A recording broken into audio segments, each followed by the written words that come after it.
This last video is going to be all about transitioning from lying on the floor and going into standing. This is particularly important for people who have a higher risk of falling. In that kind of state, you kind of fall into a panic and you need to plan and map out in your brain how you're going to get back up. And having this step-by-step breakdown makes it really helpful. So I'm going to show you that. So when we think about it, we're starting laying on the ground, and from this position you're going to want to transfer onto your side, so similar to the video I did on rolling onto your side and then going into sitting. It's the same idea, so we're starting on our side, and you can either prop your legs up or you can do a log roll if that's more comfortable. So I'm going to show you with the legs propped. So I'm keeping my spine straight throughout all of the movements. If you need to pause during movements, feel free just to stabilize and think about what the next step is going to be. So from this position, I'm rolling onto my side, keeping my spine nice and straight. So again, rolling onto my side, and I'm just propping my head up for support. From here, we want to think about moving into our 4-point pose, so our knees and our elbows on the ground or our hands. So from this position, I'm going to actually use my elbow here to help prop me up a little bit more, and then pushing into my hands to prop myself up on my elbow.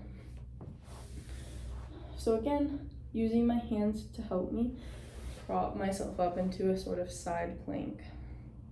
From here, now we're going to proceed to going onto our hands or elbows and knees. So we need to think about shifting our weight back forward while still keeping our spine straight. So I'm going to use this foot to help me and prop myself up into my 4-point kneeling. Okay, so once we get here, you might want to take a moment and stabilize this. The next part is usually the hardest, especially for people who have back injuries, really trying to maintain that straight spine rather than flexing forward while we bring the knee up. So in this position, we got onto our elbows. You can prop yourself up onto your hands, just to give you more space underneath to bring your leg up. And from this position, if hinging forward is easy, definitely do it. If you have things nearby that you can grab onto to help assist you, that's even better as well. Yeah, if not, you want to focus on trying to keep the spine straight as possible and trying to bring this leg up into this sort of lunge position.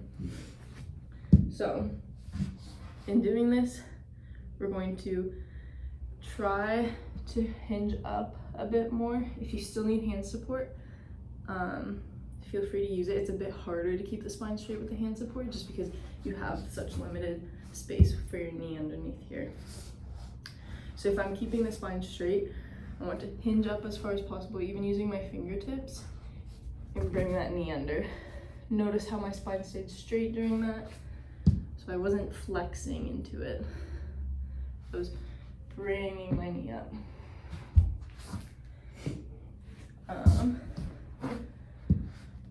So one more time, we're going to bring the leg up, keeping the spine straight into a lunge position. And from here, you can use your knee or your thigh to press up into standing.